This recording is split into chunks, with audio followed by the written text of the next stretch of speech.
মানে এই ছেলে বাদে বাদে এরকম মেয়ে নিয়ে আসে, বুঝছেন? মেয়ে বিয়ের প্রলোভন দেখিয়ে টাকা মাকা নেয়, নিয়ে ওই ছেলে এর আগে বেশ 2-3টা মেয়ে নিয়ে আনছে, নিয়ে এসে চান মিয়া, ছাত্তা সাপুড়ি ছেলে আর কি, এই বাড়ির মালিক যে, তার নাম ছাত্তা সাপুড়ি, আর ওই ছেলের নাম আছে চান মিয়া। তো ওই ছেলে হচ্ছে 2-3টা মেয়ে নিয়ে আসছে এর আগে, নিয়ে আসার পরে আপনার ওই বিয়ের প্রলোভন থেকে টাকা পয়সা নেয়, নেওয়ার পরে আসলে গ্যাঞ্জাম করে আবার মনে করেন যে মীমাংসা করে একটা।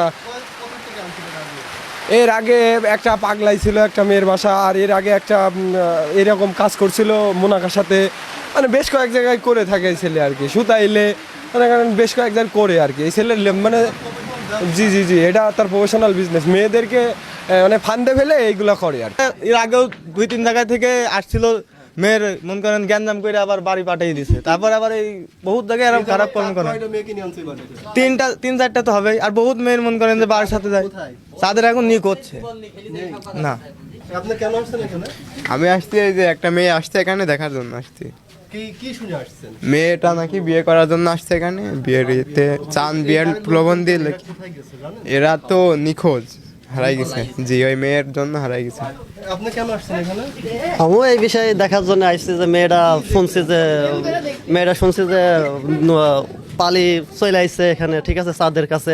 এখন শোনা যাচ্ছে যে চাঁদ নাই বাড়িতে, আমরা এসে দেখছি বাড়িতে কেউই নেই, ঠিক আছে। এই তাছাড়া আর ছেলে এর আগে মনে করেন যে 2-1টা এরকম ঘটনা আছে। আসলে ভাইয়া বিষয়টা হচ্ছে, আমি একটা জায়গাতে যাওয়ার জন্য ও তো আমার ফ্রেন্ড চাঁদ, আমার ফ্রেন্ড। যেহেতু ফ্রেন্ড, একটা মানুষ এক জায়গাতে গেলে তাকে নিয়ে যাইতে হয়, তাই না? তো এই জন্য আমি তাকে, আমার আম্মুকে রিসিভ করার জন্য আমি মেহেরপুরে যাওয়ার কথা বলি তাকে, যে ভাইয়া চলো আমরা মেহেরপুরে যাই। সো মেহেরপুরে যাওয়ার জন্য আমি একটা আমার ফ্রেন্ডের কাছ থেকে বাইক নিই আর কি, ওর ক্লোজ, মানে আমার ক্লোজ বেশি না, ওর ক্লোজ। তো বাইক নেওয়ার পরে আমরা বাইক নিয়ে যাইতেছিলাম, মাঝখানে এই মেয়ের সাথে ওর হয়তো বা কন্ট্যাক্ট ছিল আগে থেকে। তো আমাকেও বলে যে একটা স্কুলের সামনে বলে যে আছে অন্তর তুমি এখানে দাঁড়াও, আমি এক জায়গা থেকে আসতেছি। তো তখন আমি বললাম যে কোথায় যাবো? তখন বলতেছে তুমি থাকো, আমি একটা মেয়ের সাথে দেখা করবো। আমি জানতাম যে আসলে ও মেয়ের সাথে দেখা করবে, কিন্তু আমি ছিল মানে সম্পর্ক ছিল, আমি জানতাম। তো আমাকে ও বললো যে আমি ওর সাথে দেখা করবো। বললাম যে আচ্ছা ঠিক আছে, আমি বেশিক্ষণ কিন্তু ভাই দাঁড়াইতে পারবো না, আমার আম্মুকে রিসিভ করতে হবে। তো এই জন্য আমি ওকে বললাম যে ঠিক আছে। ও আবার বললো যে ঠিক আছে চলে আসবো না। তো তারপর ওই মেয়েকে ও নিয়ে গেল।